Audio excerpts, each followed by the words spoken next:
Well, first off, I do need to make an announcement because we have some new freshmen, so feel free if you don't know to meet someone.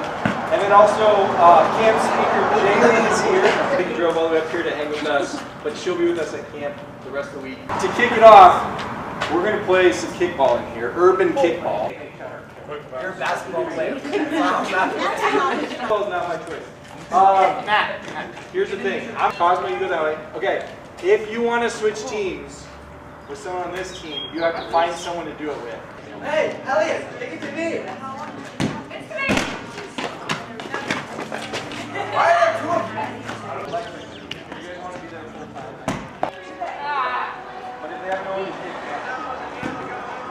That's one out, 2 more to go. Yeah. All right, we got one.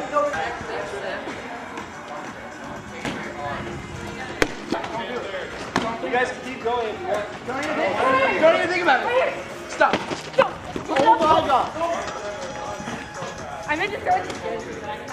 Catch it. That's three. All right, Oh. hold on. Oh my God! Unbelievable. That's one. Say, Matt, give me, Matt. All right, Josiah. No. You have. Oh, Nicholas, you get stuck. Come home, go home. Let's go.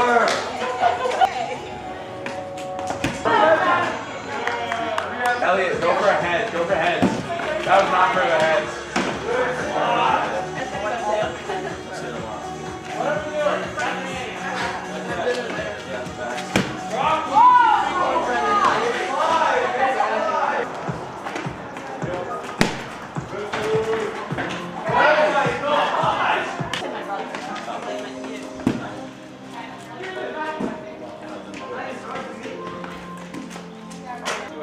Yeah, two in.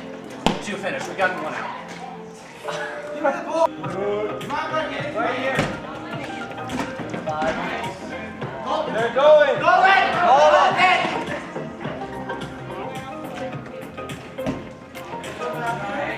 What a good spot. What a great spot. Nolly's dead. Go.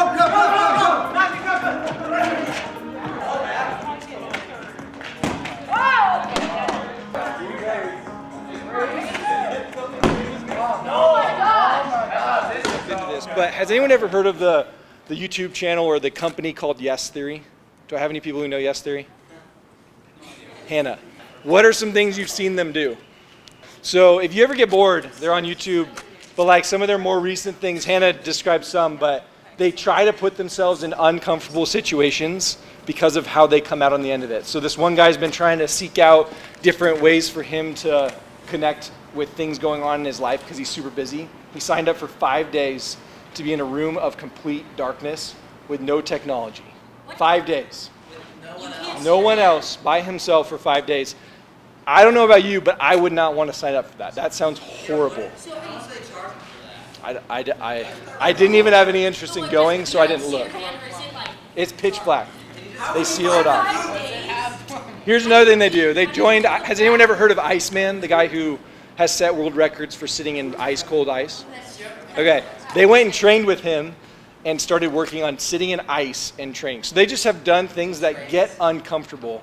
And that's a little bit what we're talking about, because I'm going to talk about your life being comfortable or uncomfortable. And so I'm going to ask you to think about a couple different things. But I wanted to kind of bring them up as something for us to think about, because their whole tagline is seek discomfort.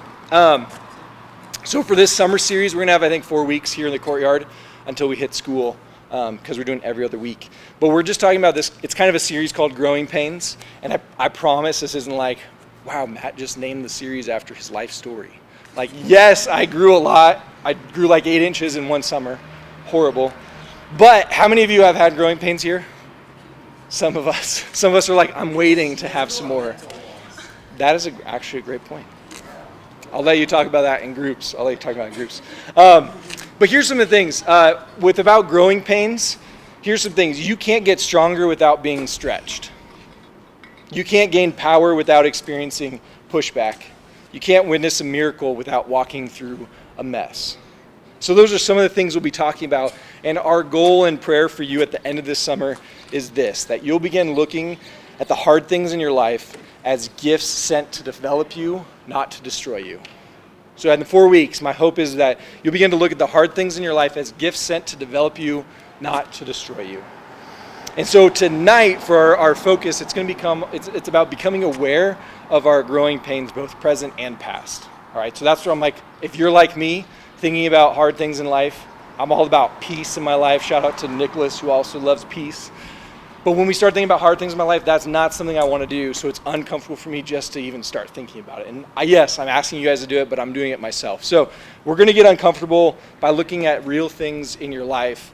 And here's one thing that maybe you're having a debate in your mind as I dive more into this, is like, okay, Matt, we're going to talk about uncomfortable things, but when I have the time, I'll spend more time thinking about this. Or when I get that college scholarship or I know what I'm doing next, then I'll start figuring out some of these, like thinking more about what's happened in life or what's currently happening. Or when I make this team or figure out these relationships or make enough money.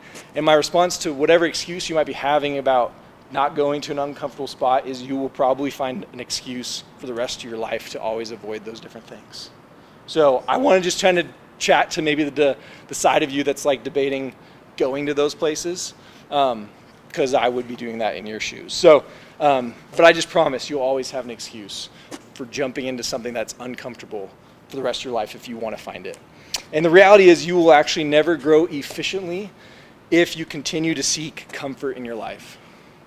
Let me say that one more time. You'll never grow efficiently if you're only going to see comfort as like the main goal in your life. So here's my hope for tonight and for this summer is for you to get uncomfortable, look at things in your life, move to a place of being both content with your current life and be uncomfortable in your contentness. I believe there's a place you can be content with what's going on in life and also uncomfortable at the same time. All right? And so here's this last thing I'll say. Is this. At times it feels like we live in a world where our trials and challenges that we face in life define us. So meaning a lot of us, without maybe even realizing it, we play victims of our circumstances. So I'll use kind of a more surface example. If I got cut from the basketball team, now I feel like, man, I'm not ever going to be good enough to be that type of basketball player. And maybe I keep moving further away and I'm like, well, I'm not ever going to try out again because I'm not good enough to make that basketball team. Or for me, a little bit more, here's a real example. For me, I've been dealing with more depression over the last year. And what I would say about my depression is that I forgot that. What I would say about depression in my life is that it doesn't define me as a person or define who I am, but rather it's a defining event, challenge, moment in my life that I'm facing.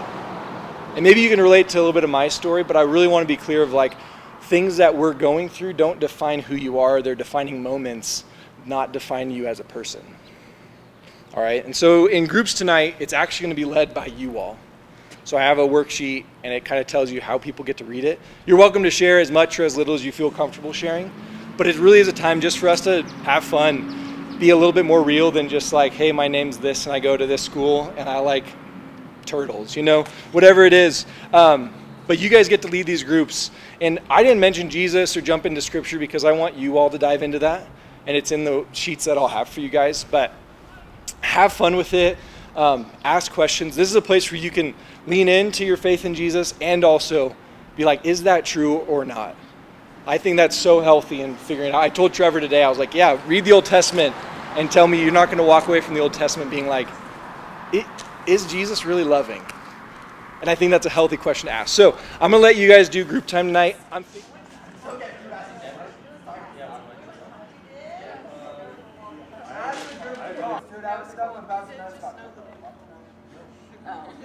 Wait, we get to ask questions. Get out of here. Hey, whenever you experience growing pains in your faith, what? I already said that one. All right? Now then, what there wasn't a Trevor. Like when you talk about talking, you're like, Okay, true though. I've read the Old Testament, and it's like, Yeah, the first Passover, man. The first Passover. Firstborn in Egypt who didn't have some blood on their door.